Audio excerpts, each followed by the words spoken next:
And the audience was always there. I think that's the funny thing. We think that the audience isn't there. The audience was always there. They were waiting for you to show up. Exactly. They're waiting for me to believe that I belong in this space and can take up this space. And this is what I have to offer.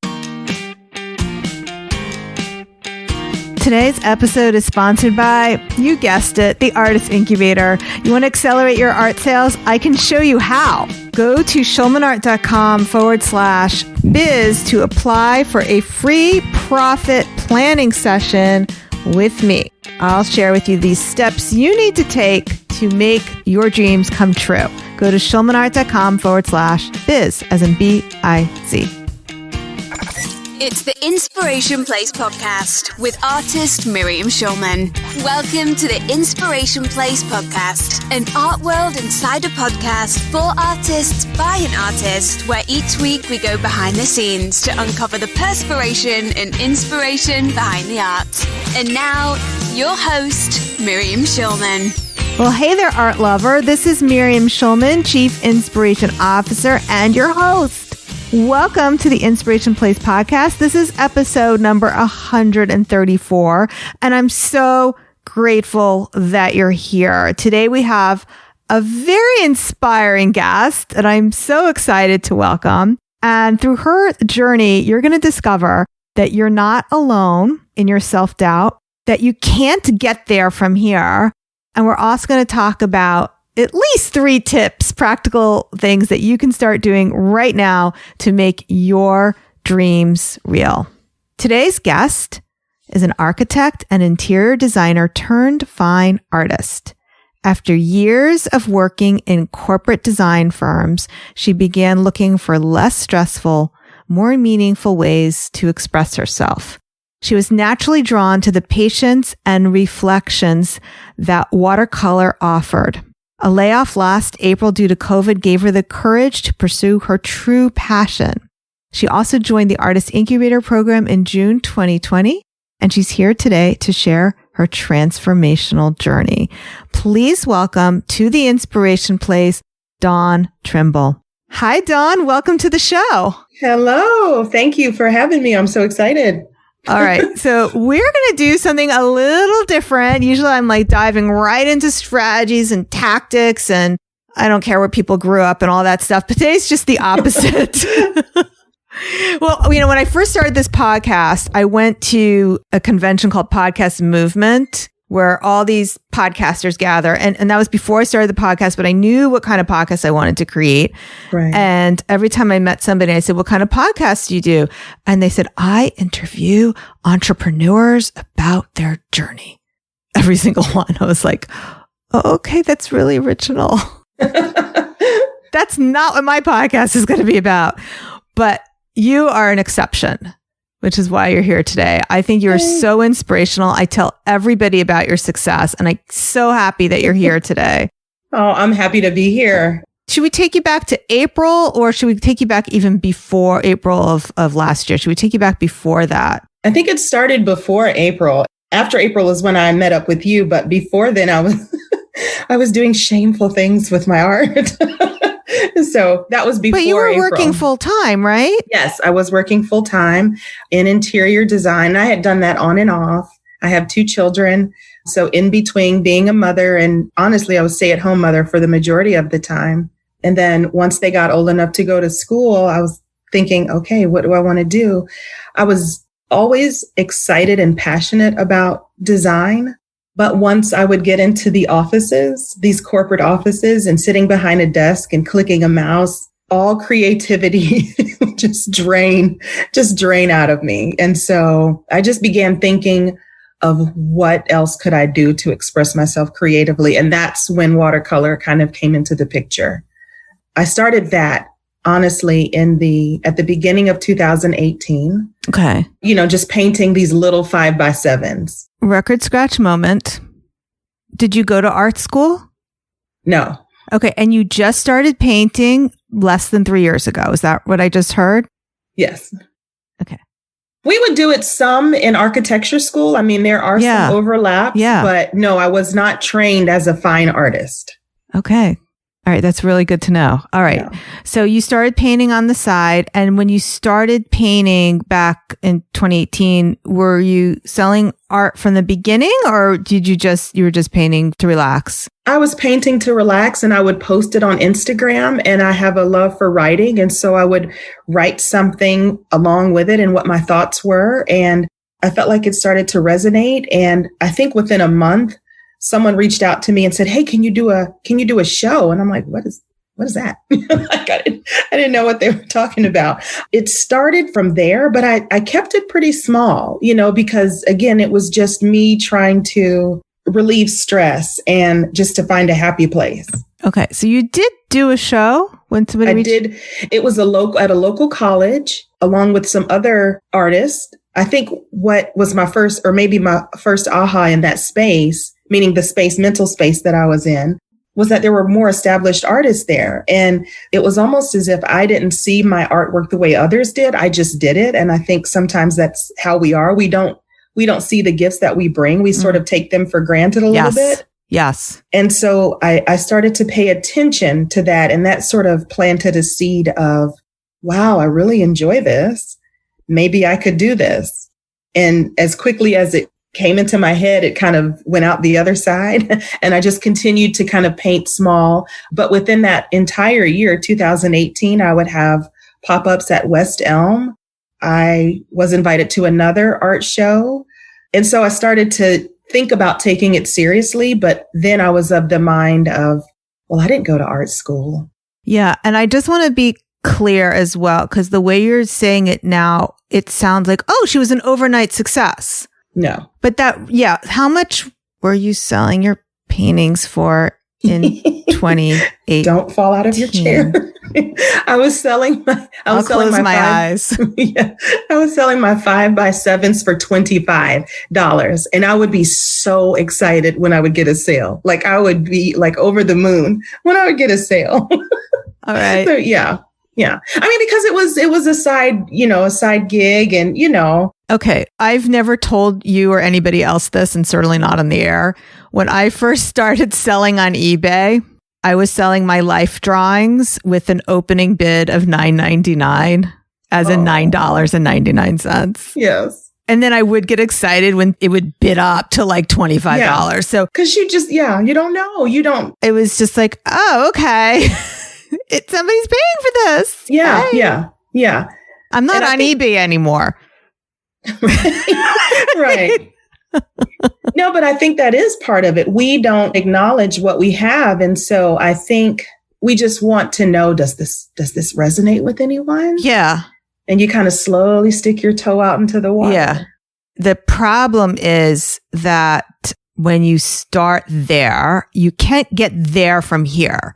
It's not like suddenly, if you're asking $25, somebody's going to come to you and say, I would like to pay you $400 for that painting. A similar thing happened to me when I was in a West Elm pop-up. A woman came and she was so excited. It was my very first pop-up and she was so excited. She was looking at all of the artwork, and I even look back at it now and I'm like, this was okay. Cause it was, it came from an honest place and the expression was there. And she asked me, is this under 200? And she hadn't turned it over. It was for, I think, 45 because it was twice as big as the 5x7. So it was 45. And I was thinking, would she ever have been willing to pay 200? It just blew my mind. It blew my mind. 2020 is when you lost your job and you started working in the Artist Incubator in June of 2020. Yes. In 2019, how much did you make from your art? I already know the answer, but so you can't change the answer. You cannot change the answer. No. In 2019, I made about $300. That's not $300 a week. That was for the year. Yes. Because when she's saying I was in West Elm and I was doing this and I was doing that, it's like people get a different picture of what was possible for you. What was really holding you back? So in all of 2019, I was working full time. I so loved the painting space that I was in, meaning what it gave me, how I felt, how people responded. Even the $25 sales, it was mine and I was creating something. So all of 2019, I worked full time. because I thought, I don't know if I could ever do this. And I continued to paint all the way through 2019. I started to see my followers gain. I started to see more engagement. I continued to paint. I think at the end of 2019, I began thinking, I need to do something different. Meaning, like going to work, sitting behind a desk every day and being stressed and drained was just not the life that I saw for myself. So you already had put that thought out into the universe. Yeah, I did. I'm glad to hear that, actually. So when you were laid off in April, I was happy. Yeah. Okay. I was happy. I shut the computer and I finished my bag of Cheetos and I went outside and played with my kids. It was nice. I mean, it's unnerving to, I don't want to downplay that. Right. But there was a joy. Like there was a joy there because at that moment you got a severance package too, right? Yeah. Yes. I had a feeling, and especially with COVID, I think with all of the devastation that 2020 brought, that was an opportunity for me to stay inside, see what could happen with the art. I think 2020 was the year that I began to see this could be possible as a full-time gig. So April, you were laid off. May, you were still asking $25 for your artwork, right? I had moved it up. Oh, okay. I had moved it up because I had been laid off. So okay. So I think I had moved it, I think probably up to $40. Okay. You didn't actually reach out to me. You weren't looking for a business coach, right? No. I found you. Yes. So I reached out to some artists I know. I was looking for people who were talented, who I thought I could help. Yes. And I reached out to you, and I remember you said something to me about that when I reached out. What did you think when I reached out to you? You never know what it is. You don't know, like, what is this? Is this a scam? And then I went on your website and then I saw I listened to the podcast and then I was like, oh, she's legit, and then I reached out to the friend who recommended me and she had great things to say. And so because I had already thought of, I want to see what I can do with this at the end of 2019, before I was laid off, I took that as just a sign from God. I was like, let's do it. I mean, because I was laid off in April and you contacted me in June. So to me, it was a no-brainer. I jumped in full on. I drank the Kool-Aid. I was going to do whatever I needed to do. Yeah. I actually told Dawn that I would fire her as a client if she didn't come to the meetings. Do you remember that? Yeah. Yeah. You're really good. You came to everything, which it made a huge difference. So I have clients who come and they don't come to everything and they don't come to Sean's calls and they don't book their one-on-ones with me. And it's really sad because I can't help them if they don't show up. Well, no. And you get so much. I mean, even if you don't have anything to say, because there were some times when I had a lot to say, I had a lot of questions, but then there are some times when you're just listening to the other artists and there's so much gain from listening to their wins, their struggles, because it reminds you that, oh, we're all on this process together. It's a constant reminder. It works on a continuum, even if you don't have anything to say. Yeah, I had that exact experience myself today. So I also pay a coach and join a mastermind and I get there early. He calls on me first. And I was like, I don't know what to ask. And by the end of the call, somebody else had basically opened herself up, made herself vulnerable and shared her messy parts. And I was like, wow, those are all the messy parts of myself that I don't even like to look at. And that's what I see happening a lot in these group calls, whether it's the mastermind I belong to or the one I run, is sometimes there is something you don't even recognize is a problem because you don't even want to look there. Yeah. Yep. I mean, for me, and I've said this to you and to Sean, for me, it was never about the art. I think for other artists, it may, but for me, it was listening and hearing other artists hear the struggle, but then hearing you and Sean give us permission to move forward anyway, to do it scared, I mean, that was the big thing for me. It was a returning to myself because based on what I had been through with working and a relationship, and I needed to remember what my voice was. And I think painting gave me that. Like painting allowed that to happen. And so healing came through the painting.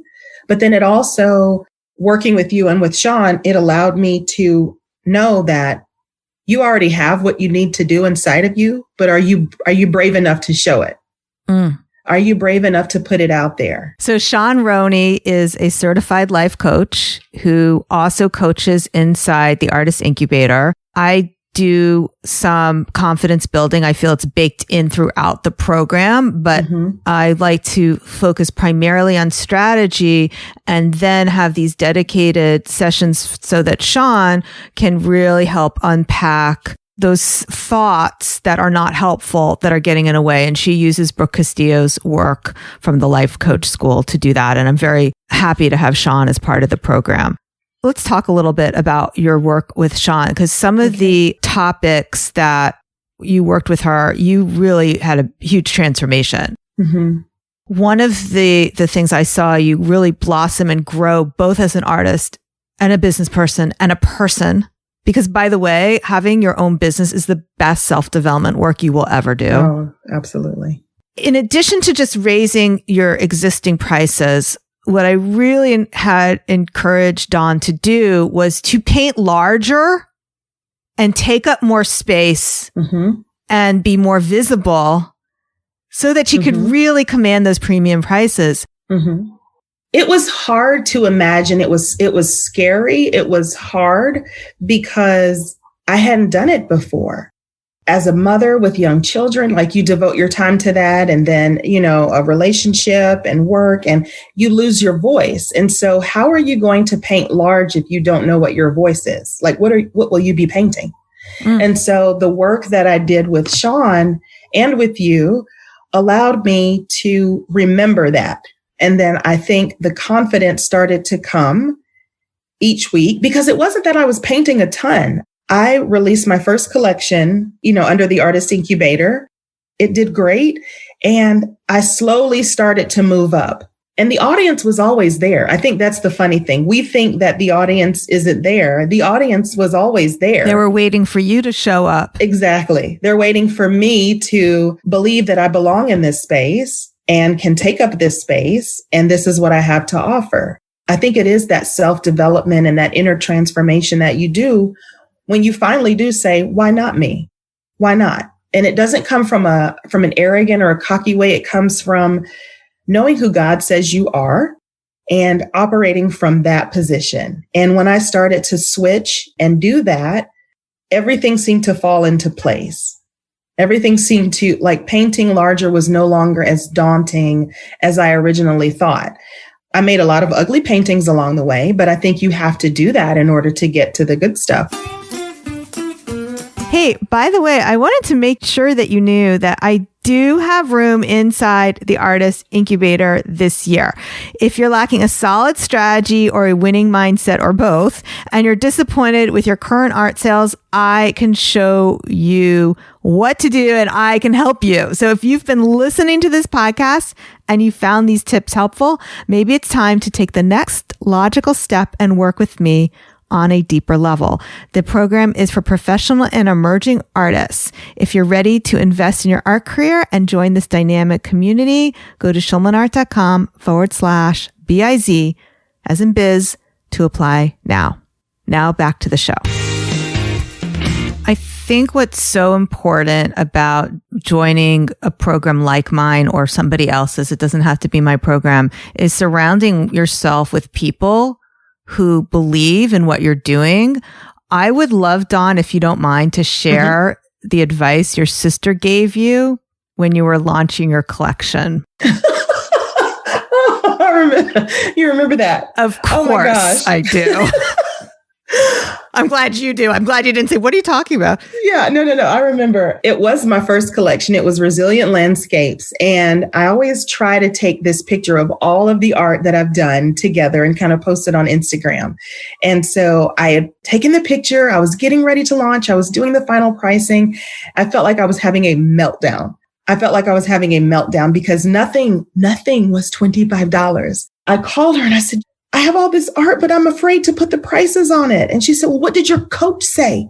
And I said, well, she told me what the prices should be. She said, well, do what your coach says. Don't listen to me, because I would have you selling them like 2 for $30, which she did, and which I did. Yeah. I remember the advice that she gave you was offer them 2 for 1, buy 1, get 1 free. Exactly. Yeah, she did.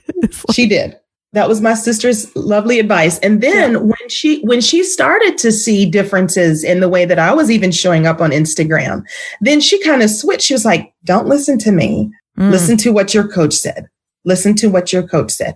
I can even see a transformation from my very first post all the way up until what I'm doing now. And that's just a span of a little under 3 years. When I started to believe that I belonged in this space, the way that I came to my work was more intentional. Every little step, even those mistakes, even when I had that meltdown, it was sort of confirmation that the space that we're in, the 6 months, it was sort of do what you're learning, put it to test and just see. And here's the other crazy thing. I remember talking to Sean the week before I launched, and I just told her, I said, I'm really scared. She's like, okay, let's talk about that. What are you scared of? I said, well, what if nothing sells? And she says, okay, that's a possibility. How do you feel about that?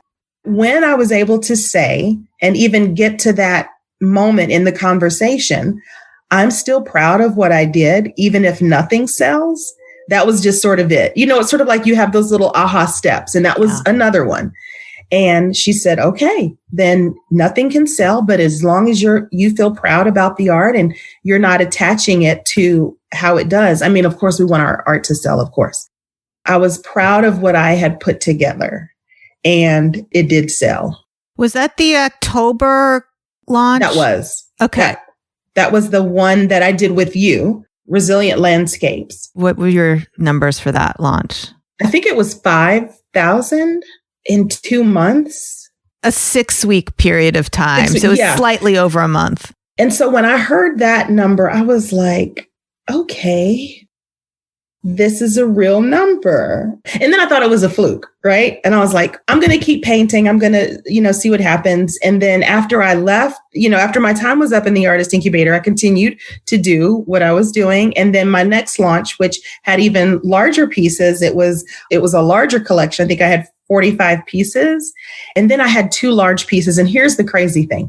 Before I even listed the pieces, I would always post on Instagram, and I would have people contacting me.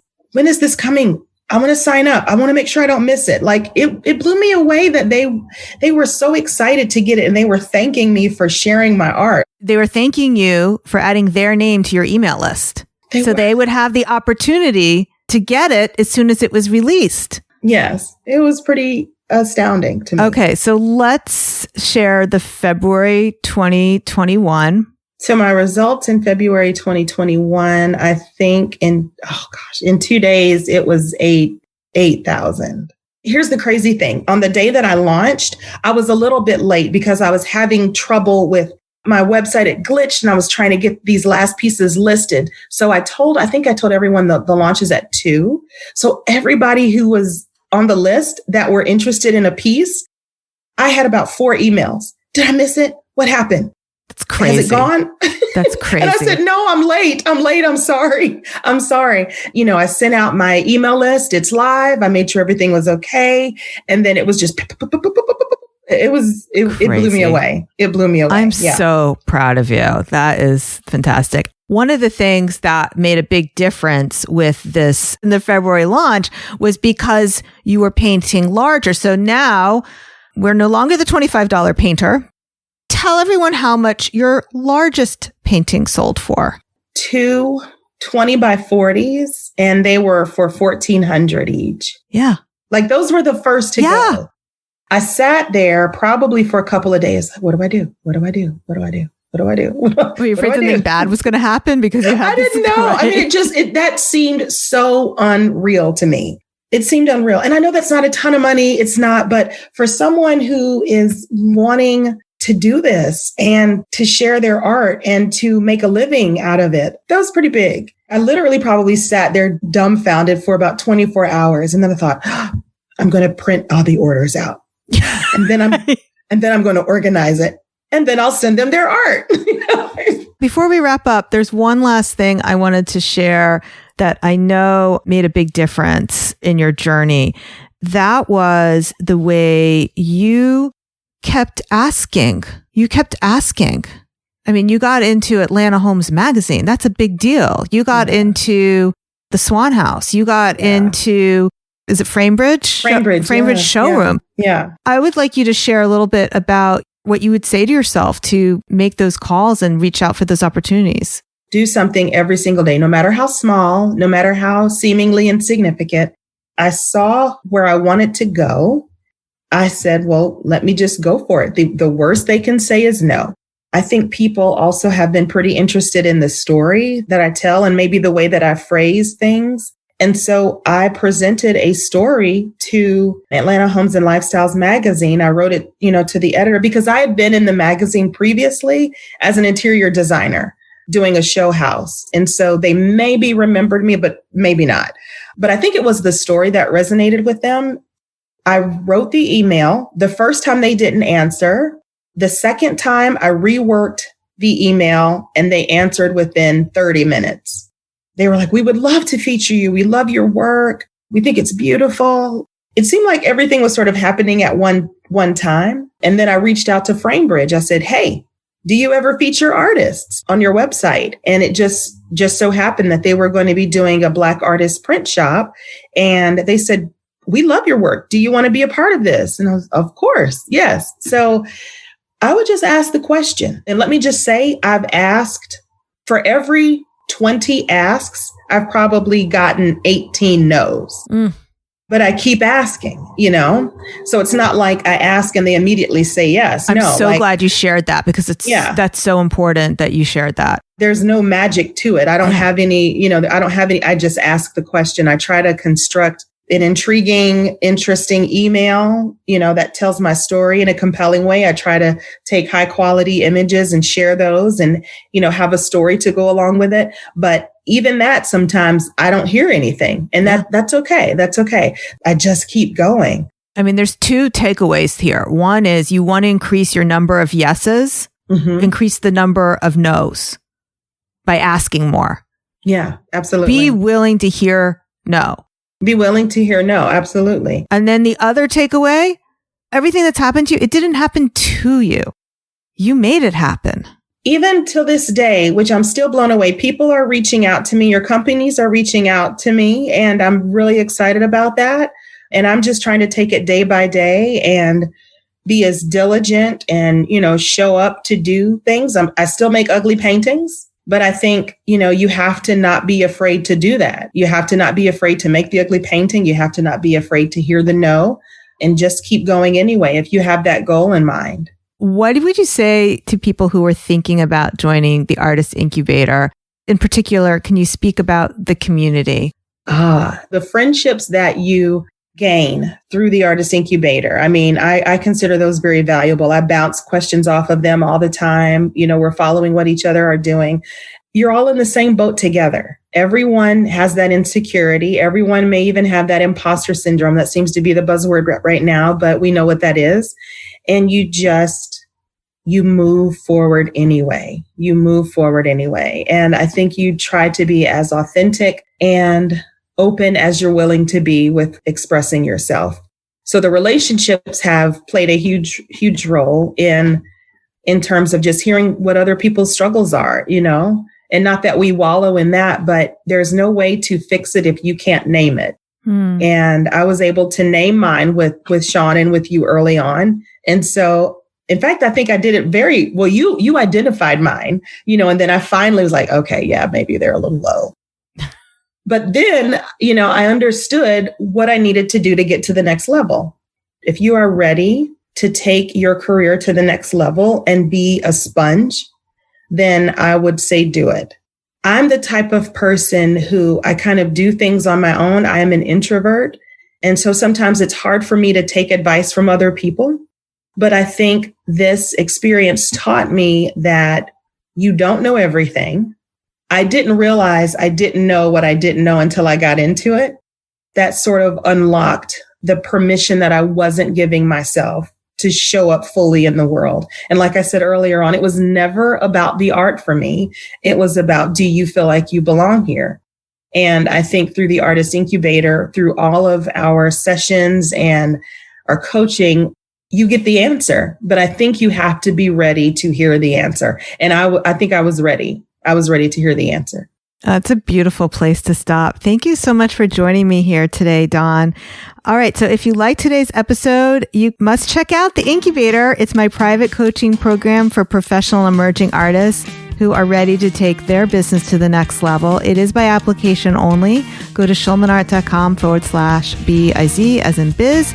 If you qualify for a free strategy session, you'll get my eyes on your art business absolutely free, and we'll discuss the steps you need to take to reach your goals and thrive. Dawn, do you have any last words for my listeners before we call this podcast complete? Thank you for reaching out to me. I didn't even know something like this existed. I just want to say thank you. I think it's an awesome opportunity, and I really gained a lot from it. Thank you for having me. It was my pleasure having you. It was like I've grown from knowing you as well. So it's been wonderful having you as part of the program. We're crying now. All right, everyone. Thank you so much for being with me here this week. I will see you the same time, same place next week. Stay inspired. Thank you for listening to the Inspiration Place podcast. Connect with us on Facebook at facebook.com/SchulmanArt, on Instagram @SchulmanArt, and of course on schulmanart.com.